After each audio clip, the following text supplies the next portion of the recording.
I did say I was going to show the highs and the lows.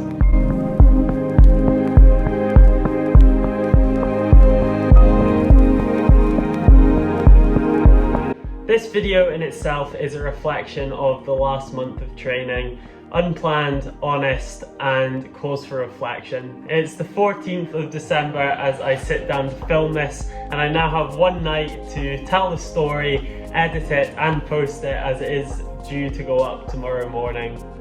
November has been a really tough month. I did have one good week at the start of November, and that's about as much as I can say for the entire month.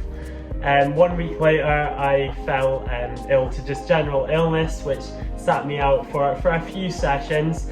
The week after that I suffered with a back injury which stopped me from training for a week, and 2 sessions after getting back after the injury I managed to get COVID-19, which sat me out for a further week.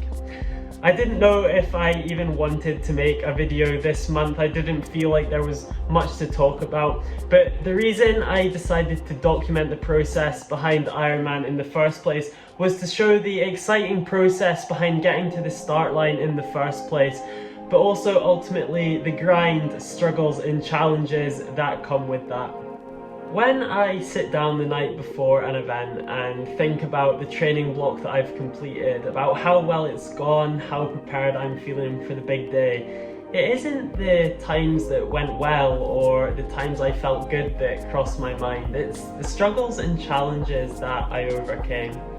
Ultimately, it's overcoming these that gives you the confidence in your mental toughness and resolve to be quietly confident when you step up to the start line for an event like the Ironman. Over that 3 weeks of minimal training as a result of the setbacks, my fitness levels inevitably dropped and slipped from the levels that I was hoping to have achieved by this point in the program, which was frustrating after putting together such a strong block between mid-September to the end of October, where I was starting to see real progress moving into the winter months. But it is times like these that it is really important for me to have such a big goal to work towards, because whether I feel like I've put together the best training block ever or I haven't trained at all, the start line's going to come and I'm going to be standing on it. So it's up to me to be as prepared as I possibly can be. It forces me to maintain my focus, to problem solve what I can do to keep improving and to keep pushing towards the goal rather than give up as soon as I reach a bump in the road, which is inevitably going to happen when you are working towards such a big challenge. Training and working towards a big event always starts with a lot of hype when you first tell people what you're trying to achieve, and this always eventually begins to die down and plateau as people begin to stop watching and paying attention. And this is the part that I love, when it is you versus you. Every day when you wake up, every decision you make, every training session. I love being the first in the gym in the morning, just as much as I love thinking I'm going to be first there and turning up to 5 people who are already on their grind.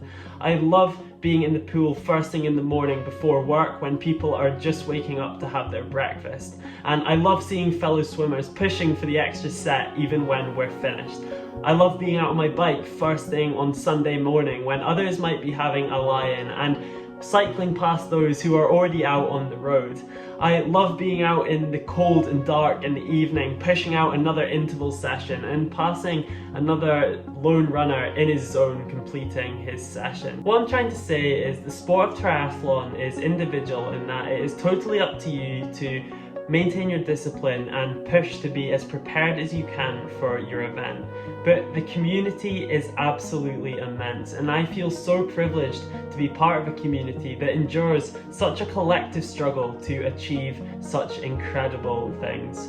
Marathon and Ironman events have thousands and thousands of people competing in them, and being a part of that group is a really special experience. Surrounded by people that have at some point taken the decision to step outside of their comfort zone and try something new, each with their own unique stories and challenges that they have endured to reach the start line, let alone the ultimate end goal. So it's times like this month where I've hit a bump in the road that I can look at the amazing community that I am a part of for unrelenting positivity, inspiration and motivation to get back on the straight and narrow. The triathlon community is so welcoming and it ultimately knows no boundaries as to what a person can achieve. I love that it's just as inspiring to see the person competing in their first event and learning the sport as it is to see the person winning it and mastering it. I love walking into the gym and seeing a person picking up the weights for the first time and trying to improve themselves just as much as I love seeing the person hit in their personal best. I love seeing somebody out for their first jog and trying something new just as much as I love seeing somebody winning yet another marathon. It's just such a privilege to be part of such an inspirational and dedicated community who are working to be and helping others to be the best that they can. Going for the full Ironman is so much more for me than just the event. I've already had to endure multiple challenges in the first few months of training, and the levels of self-growth that I'm seeing compared to previous events is incomparably high. This has just been a short video to update on where I'm at with things, but I believe I'll look back at this month as a huge turning point in terms of being prepared for the Ironman training block starting in February and ultimately completing the Ironman. Over the month of November, while enduring those different challenges, I had a lot of time to reflect, and I had the overwhelming feeling that there's still a lot of changes that need to be made to optimize my preparation for the event, and I am now totally dedicated to making those changes happen. I hope you all have a great Christmas and New Year, and I will see you all again next month. Take care.